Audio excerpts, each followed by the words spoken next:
ሰላም ጤና ይስጥልን። በመላው ዓለም የምትገኙ የተወደዳችሁ የሮሃ ቲቪ ተከታታዮች የመጋቢት 14 2018 ዓ.ም የረፋድ ዜናዎችን ይዘንላችሁ ቀርበናል። የአብይ አህመድ አገዛዝ የመንግስት ሰራተኞች በግዳጅ የምርጫ ካርድ እንዲወስዱ እያደረገ መሆኑ ተሰምቷል። ከአፋብን በወረደው አቅጣጫ መሰረት ሚኒሊክ እዝ ልጅ ኢያሱ ኮር የኮርና የክፍለ ጦር አደረጃጀቱን ይፋ ሲያደርግ የሸሸው ያገዛዙ ጦር በባህር ዳር መስፈሩ ተነግሯል። ሌተናል ጀነራል ታደሰ ወረደ ጦርነቱ አይቀሬ ስለሆነ በሎጂስቲክስ እና በሰው ኃይል መዘጋጀት ይጠበቅብናል ሲሉ አቋማቸውን ይፋ አድርገዋል። በሱዳን ሆስፒታል ላይ በተፈጸመ የድሮን ጥቃት 64 ሰዎች መገደላቸውን የዓለም ጤና ድርጅት አስታውቋል። አሜሪካና ዩናይትድ ኪንግደም በመካከለኛው ምስራቅ ጉዳይ ሲመክሩ ኢራን በበኩሏ ዛቻ አያሳድርብኝም ብላለች። ውድ አድማጭ ተመልካቾቻችን አብራችሁን ልትቆዩ ከፈቀዳችሁ እነዚህ መረጃዎች በዝርዝር የምናሰማችሁ ይሆናል። የሮሃ ቲቪ ወቅታዊና ሀቀኛ መረጃዎች እንዲደርሷችሁ ቻናሉን ሰብስክራይብ፣ ላይክ እና ሼር በማድረግ አሁኑኑ ቤተሰብ ይሁኑ።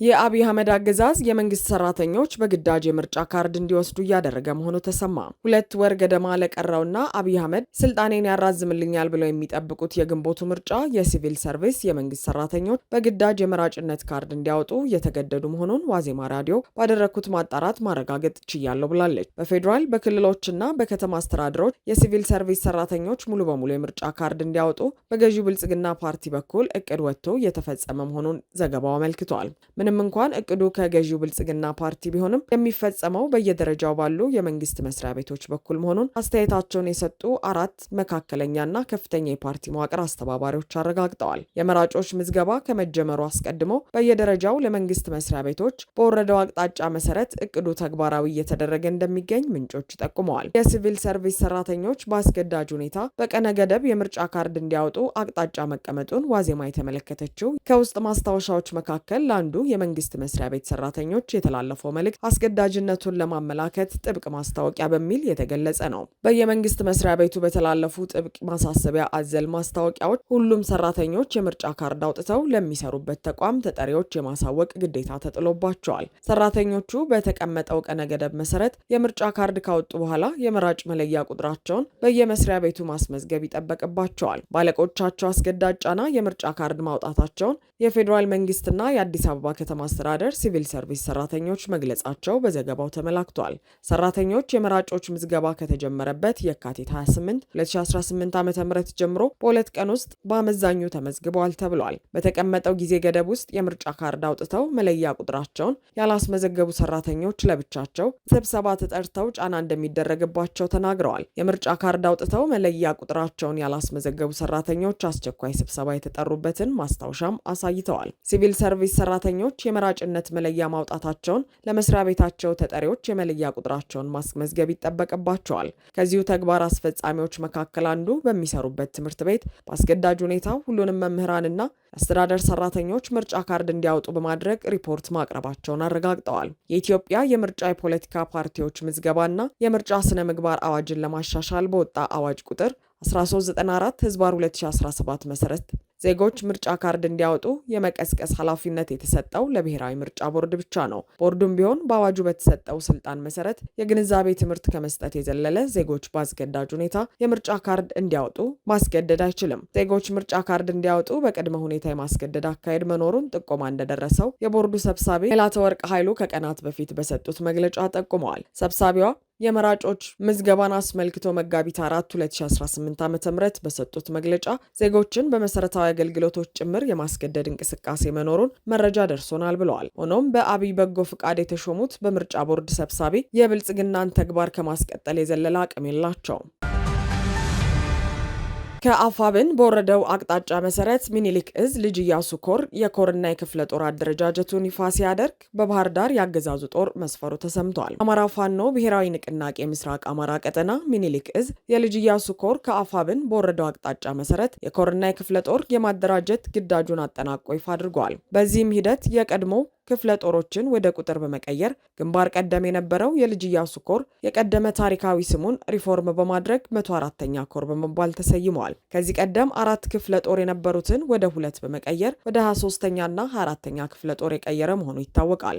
በመሆኑም ከመጋቢት 9 2018 ዓ.ም ጀምሮ ከየጎፍ ክፍለ ጦር ከፍተኛ አመራሮች እንዲሁም አባሎች ጋር ጥልቅ ውይይት በማድረግ 4 የነበሩትን የክፍለ ጦር ሻለቆች ብዛት ወደ 2 በማውረድ የግምገማና የሪፎርም ስራውን በስኬት አጠናቆ በትናንትናው ዕለት ማለትም መጋቢት 13 2018 ዓ.ም ቀድሞ የጎፍ ክፍለ ጦር እየተባለ ሲጠራ የነበረው ክፍለ ጦር ወደ የ25ኛ ክፍለ ጦር መጠሪያውን የቀየረ መሆኑን አሳውቋል። በግምገማና በውይይቱ የኮርና የክፍለ ጦር አመራሩ የክፍለ ጦሩ አመራር ለተከታታይ ቀናት ባደረጉት ስብሰባ የአመራር መተካካትና አጠቃላይ ትግል ጉዞ ግምገማ አድርገዋል። በመሆኑም የአማራ ፋኖ ብሔራዊ ንቅናቄ ምስራቅ አማራ ቀጠና ሚኒሊክ እዝ 104ኛ ኮር የ25ኛ ክፍለ ጦር አዲስ የክፍለ ጦር የአመራር መዋቅር በማዋቀር ግምገማው ተጠናቋል። በዚሁም መሰረት ወታደራዊ አዛዥ አርበኛ ሁሴን አደም፣ ምክትል ወታደራዊ አዛዥ አርበኛ ቋራው ከተማ፣ ዘመቻ መሪ አርበኛ እንድሬ ዳምጠው፣ ምክትል ዘመቻ መሪ አርበኛ እሸቱ በላይ፣ የፖለቲካ መምሪያ አርበኛ መቶ አለቃ ሙሲባ ወይም አያሌውና ሌሎችም ኃላፊነት ተሰጥቷቸዋል። በአውደ ውጊያው መረጃ ደግሞ የአፋብን በላይ ዘለቀ እዝ በአለፋና ጣቁሳ አዋሳኝ አካባቢ የነበረውን የአገዛዙን ኃይል ድባቅ መጥቷል። ዙ 23 እንደያዘ ወጥመድ ውስጥ የገባው የብልጽግና ጦር በእሳት ተለብልቦ እየቀለጠ ነው ሲል የእዙ ቃል አቀባይ አርበኛ ዮሐንስ ንጉሱ ገልጿል። በሌላ በኩል የአፋብን ቃል አቀባይ አርበኛ አስረስ ማረ መቼም በብልጽግና የአገዛዝ ዘመን የማይሰማ ጉድ የለም፣ በርካታ የሚሊሻና የአድማ ብተና አባላት ደቡብና ማዕከላዊ ጎንደር የገጠማቸውን ውጊያ ሸሽተው ባህር ዳር በድንኳን ሰፍረዋል ሲል ያለውን ሁኔታ አብራርተዋል። አርበኛው የብአዴን ትርፍራፊዎች ተስፋ አልቆረጡም መሰለኝ፣ የታጠቁ ተፈናቃዮችን ቀለብ እየሰፈሩ አስቀምጠዋቸዋል ሲሉም አክለዋል። ከዚህ አረመኔ አገዛዝ የምታተርፉት የለም፣ ኑ አማራ ሁኑና አማራነታችንን እናስከብር የምንለው ለዚህ ነው ሲል መልእክቱን አስተላልፈዋል። ተመሳሳይ አርበኛ አስረስ የብልጽግና ጀኔራሎች ደሰኔ ገበሬ ሰማይ ሰማዩን እያዩ ነው ያለ ሲሆን ጥርት ያለው ሰማይ ሲደማምን ጊዜ ጨንቋቸዋል ብሏል። እስከ መቼ እንዲሆነው እንደሚዘልቁት አላውቅም፣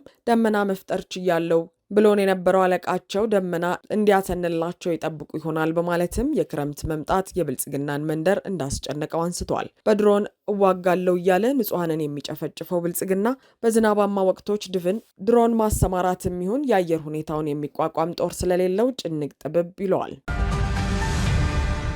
ሌተናል ጀነራል ታደሰ ወረደ ጦርነቱ አይቀሬ ስለሆነ በሎጂስቲክና በሰው ኃይል መዘጋጀት ይጠበቅብናል ሲሉ አቋማቸውን ይፋ አደረጉ። የትግራይ ክልል ጊዜያዊ አስተዳደር ፕሬዝዳንት ታደሰ ወረደ በአላማጣ ከተማ ከተለያዩ የማህበረሰብ ክፍሎች ጋር ባደረጉት መድረክ በወቅታዊ ጉዳይና ቀጣይ አቅጣጫዎች ላይ ያተኮሩ መልእክቶችን አስተላልፈዋል። ታደሰ በመልእክታቸው የፌዴራሉ መንግስት ከዚህ በኋላ መደበኛ በጀት የመስጠት ሁኔታው ጥቂት ስለሆነ በውስጣዊ ገቢያችን በራሳችን ልንችል ይገባል ብለዋል። ይህን ለማድረግ ደግሞ ሁሉም የገቢ ምንጮች በከፍተኛ አቅም ልንጠቀምባቸው ይገባል ያሉት ጀነራሉ የአላማጣ ከተማ ማዘጋጃ ቤት በአስቸኳይ ወደ ስራ እንዲገባ የሊዝ መሬት ጨረታ እንዲያወጣና ሁሉም የከተማ ገቢዎች ወደ ተግባር መግባት እንዳለባቸው ሲናገሩ ተሰምተዋል። የግብር ውዝፍ በግልጽ ተለይተው ሊሰበሰቡ ይገባል። ግብር ያለመሳቀቅ ልናስከፍልና የግብር ስርዓት ልናዘምን ያስፈልጋል ብለዋል። ወታደራዊ ዝግጁነትና ዘመቻን በሚመለከት ደግሞ ጦርነት የማይቀር ነው፣ ተዘግተን ልንኖር አንችልም ያሉ ሲሆን በሎጂስቲክስና በሰው ኃይል ከፍተኛ ዝግጅት መደረግ አለበት ሲሉ አብራርተዋል። ለሁሉም አይነት ዝግጁነት በንቃት ልንቆም ይገባል፣ ከመግጠም ውጪ ሌላ አማራጭ የለንም በማለትም ነው የገለጹት።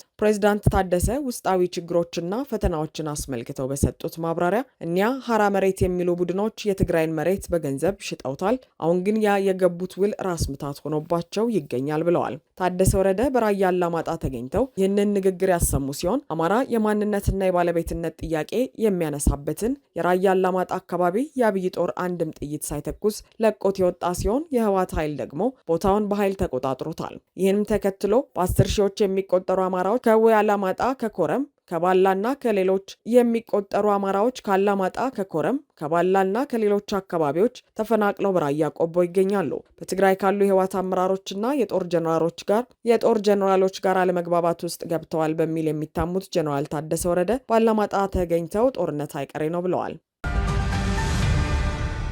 በሱዳን ሆስፒታል ላይ በተፈጸመ የድሮን ጥቃት 64 ሰዎች መገደላቸውን የዓለም ጤና ድርጅት አስታወቀ። በሱዳን ኤልዳይን የማስተማሪያ ሆስፒታል ላይ በተፈጸመ የድሮን ጥቃት 13 ህጻናት፣ 2 ነርሶችና 1 ዶክተርን ጨምሮ 64 ሰዎች ሲገደሉ 89 ሰዎች መቁሰላቸውን የዓለም ጤና ድርጅት ኃላፊ ዶክተር ቴዎድሮስ አድሃኖም ገልጸዋል። የሱዳን ጦር አርብ በአገሪቱ ምዕራባዊ ክፍል ውስጥ በምትገኘውና በተቀናቃኙ ፈጥኖ ደራሽ ኃይል በተያዘችው ከተማ ውስጥ ትልቅ ሆስፒታል ላይ ጥቃት ፈጽሟል መባሉን አስተባብሏል።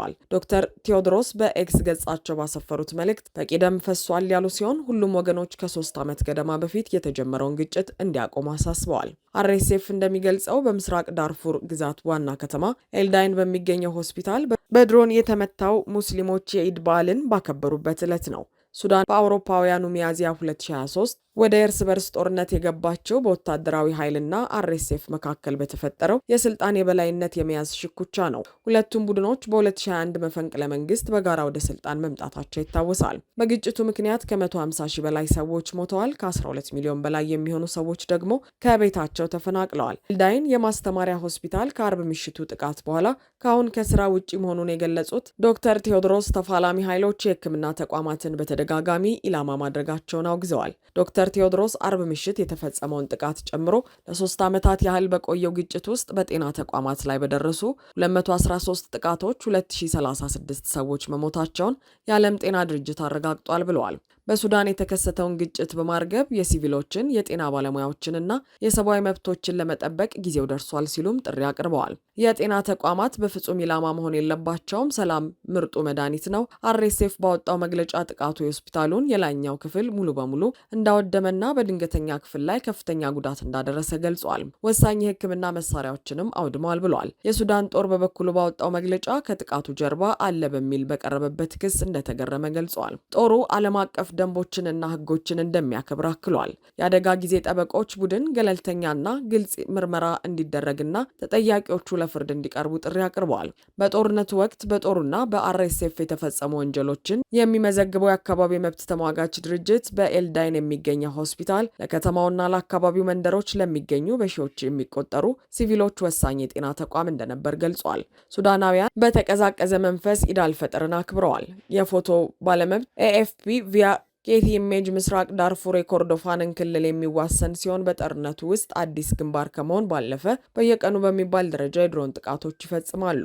አካባቢው በአርኤስኤፍ ቁጥጥር ስር የሚገኘውን የምዕራብ ዳርፉር ክልልን በአገሪቱ ጦር ስር ከምትገኘው ከዋና ከተማዋ ካርቱም ጋር የሚያገናኝ ዋና መስመር ነው። በአሜሪካ መሪነት የሰላም ጥረቶች ቢደረጉም ጦርነቱን ለማስቆም አልተቻለም።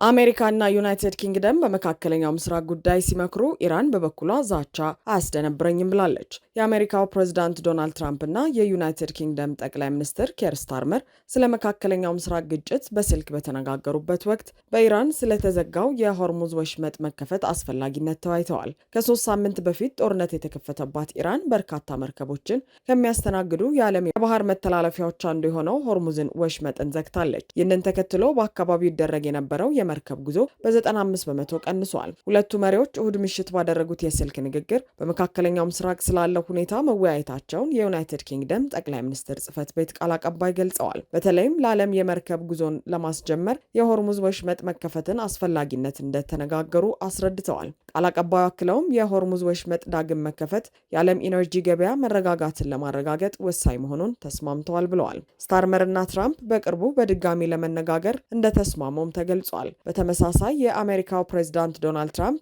ኢራን የሆርሙዝ ወሽመጥን በ48 ሰዓታት ውስጥ የማትከፍት ከሆነ የኃይል ማመንጫዎቿን እንደሚያወድሙ መዛታቸውን ተከትሎ የኢራኑ ፕሬዝዳንት ማሱድ ፔዜሽኪያን ዛቻና ሽብር የሚያጠናክሩት አንድነታችንን ብቻ ነው ብለዋል።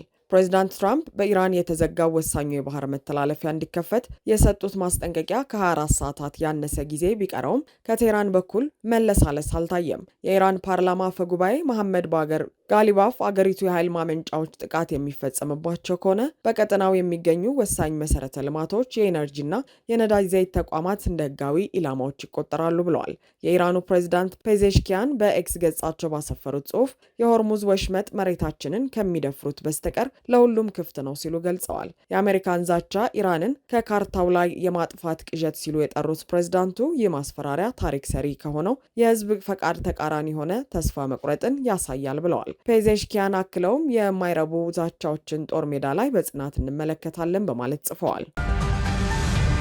አድማጭ ተመልካቾቻችን የሰዓቱ የሮሃ ቲቪ ዜናዎች የተከታተላችኋቸውን ይመስሉ ነበር። አብራችሁን ስለነበራችሁ ከልብ እናመሰግናለን። ሰላም።